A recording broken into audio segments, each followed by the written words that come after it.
안녕하십니까. 저는 오늘 학교에 대해 발언하고자 이 자리에 서게 된 송채연 의원입니다. 윤동기 의원님께서도 말씀하신 공교육에 지금 정말 최우선적으로 필요한 것이 무엇인지 학생으로서 발언하고 싶습니다. 저는 시험을 보기 시작한 중학교 2학년부터 유엔조차 심각하게 받아들이고 있는 우리나라의 교육에 부딪히며 차곡차곡 불만이 쌓이기 시작했습니다. 여러분 앞에 이 자리에서 할 말 또한 너무나도 많고 정말 간절합니다. 오늘 제 생각을 여러분과 공유할 수 있어 너무나도 기쁘고 영광이며 이 자리를 만들어주신 청소년 의회학교와 청소년들의 꿈의 학교를 지원해주시는 교육청에 너무나도 감사드립니다. 저는 첫 시험이었던 중학교 2학년 중간고사부터 지금까지 6번의 시험에서 평균 99점을 내려간 적이 없습니다. 여러분은 지금까지의 시험이 어떠셨습니까? 제가 알 수 있는 하나 확실한 건 여러분 모두 시험 정말 잘 보고 싶으셨을 겁니다. 지금부터 제가 1년 반 동안 몸소 터득한 시험 끝내주게 잘 보는 법 5가지를 공유하고자 합니다. 첫째, 수업 시간에 질문하지 마십시오. 선생님은 진도 나가느라 바쁘시고 시험에는 교과서에 있는 것만 나오기 때문입니다. 궁금해하실 필요 없습니다. 둘째, 교과서 학습지는 토시 하나 빠뜨리지 말고 모두 외우십시오. 교과서의 내용도 중요하지만 더 중요한 것은 교과서와 학습지에 어떤 단어로 쓰여져 있는 겁니다. 객관식과 보기형 문제들은 토시 하나 비틀려 나오기 때문입니다. 셋째, 생각하지 마십시오. 우리의 생각을 묻는 문제는 수능까지 안 나옵니다. 그렇기에 우리의 생각은 시험에 있어 전혀 중요하지 않습니다. 안 그래도 부족한 에너지 소모할 필요 없지 않습니까? 넷째, 선행학습은 필수입니다. 학교 수업은 빠르고 친구들도 모두 선행학습을 해왔기에 누구도 나를 위해 기다려주고 보살펴주지 않는다는 건 충분히 아실 겁니다. 선생님이 계시지만 그분들은 매일 받는 공문들과 서류들을 처리하시느라 우리를 위한 여유 시간이 별로 없다는 것도 아실 겁니다. 자유학 문제 때에는 꼭 선행을 미뤄서는 안 됩니다. 교실에서 한 번 나고자는 매일 엎드려 자는 영원한 나고자가 되기 쉽습니다. 절대 학교에 배움의 희망을 바라지 마십시오. 마지막으로 친구들에게 절대 필기한 것들을 보여주지 마십시오. 친구 도와주면 우리가 내려가기 때문입니다. 절대 공유하면 안 됩니다.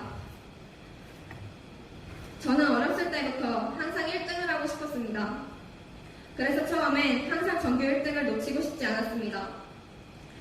그런데 뭔가 잘못돼가고 있었습니다. 생각하고 질문하던 저는 점점 받아들이는 정보에 비판하지 못하고 수능하는 모범생 아닌 모범생이 되어 있었습니다.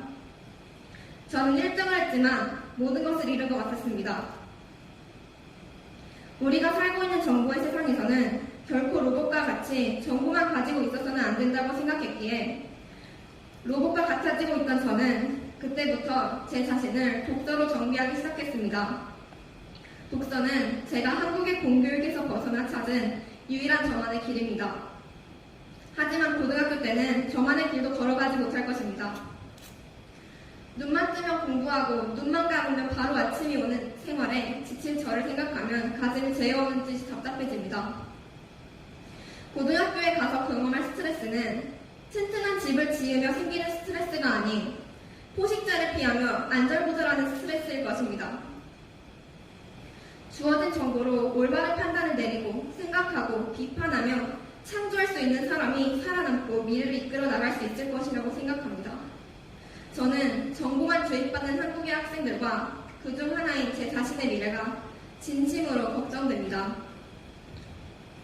여러분은 지금까지 어떻게 공부하셨나요? 이곳 대부분의 학생들은 지금까지 생각하지 않고 질문하지 않으며 시험만을 위해 공부하셨을 겁니다. 여러분은 우리가 정상이라고 생각하십니까? 전 이제 더 이상 한국이 공부 시간으로 낮은 효율성을 덮는 교육이 아닌 핀란드 이상처럼 높은 효율성과 적은 공부 시간으로 학생들에게 행복과 배움의 기쁨을 안겨주며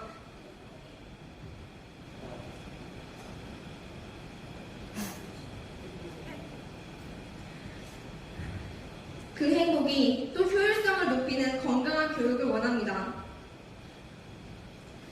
Out of sight, out of mind. 눈에서 멀어지면 마음에서도 멀어진다는 말이 있습니다. 학생들의 곁에 계신 부모님들과 교육계에서 일하시는 분들께서는 병들어가는 학교와 학생들이 긴급한 문제로 보이지 않을지도 모릅니다. 하지만 어떠한 이유가 있어도 우리는 절대 지금의 상태로 안주해서는 안 됩니다. 그렇기에 매일 학교와 시험이라는 벽에 부딪히는 학생들은 질문합니다. 왜 우리는 여러 나라에서 모시당하는 객관식 시험을 아직까지 봐야 하고, 왜 선생님들은 교육부나 서류를 평가를 받아야 하는지, 왜 선생님과의 제대로 된 상담 한 번, 친구들과의 협동 한 번이 이렇게 어려워야 하는지, 왜 4차 산업혁명이 이루어지고 있는 세상에서 일제강점기의 교육을 받아야 하는지, 왜 공부는 항상 잠을 뺏어가는 고통스러운 고문이어야 하고, 왜 학생들의 호기심이 억압당해야 하는지, 왜 교실은 사회의 양극화를 암시하듯이 학원에서 완벽한 교육을 받은 자만이 살아남고 진정으로 교육이 필요한 자들은 죽어가는지, 왜 가짜와 가짜가 모여 가짜가 2개가 아닌 진짜가 2개가 되는 교실이라 하는지 질문합니다. 학생들은 모두 소중합니다. 매일 엎드려 있는 학생들도 소중합니다. 학생들은 자신이 세상에서 한 명뿐인 특별한 사람임을 알아야 합니다. 그렇기에 우리를 똑같은 모양으로 조각하려는 학교는 하루빨리 그 조각칼을 내려놓아야 합니다. 그렇게 학교가 멈출 때 학생들은 달려가기 시작할 것입니다. 저 같은 학생과 선생님들의 분노에서 끝나겠지만 학교를 내려다보고 계신 고위층 분들의 현실을 향한 분노는 감리가 되어 내릴 수 있습니다. 9시 등교가 그랬듯 자유 없는 지가 그랬듯 말입니다. 학생들의 마음속 열정의 불씨가 지금은 꺼진 듯하지만 학생들은 불씨를 꺼버리는 차가운 태풍보다 불씨를 키워줄 신선한 바람이 언젠가는 불 것이라고 믿고 있습니다. 미래를 내다보며 소통하는 이재동 교육감님, 한국의 씨앗들을 손에 쥐고 계신 유은혜 교육부 장관님, 그리고 존경하는 문재인 대통령님.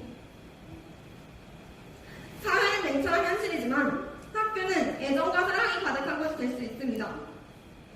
학생들은 매일 학생들도 모르는 사이 병들어가고 있다는 것을 절대 잊지 말아주세요. 우리 사회에 지급하기 필요한 것은 절대 돈이 많이 드는 수준 높은 교육이 아닙니다.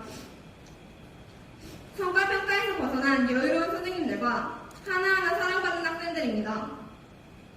우리나라의 모든 학생들을 포근한 마음으로 이해하시고 고민하시는 교육계 분들께서 최우선적으로 학교의 사랑을 불어넣어 주시기를 간곡히 바라며 오늘의 발언을 마치겠습니다. 경청해 주셔서 정말 감사합니다.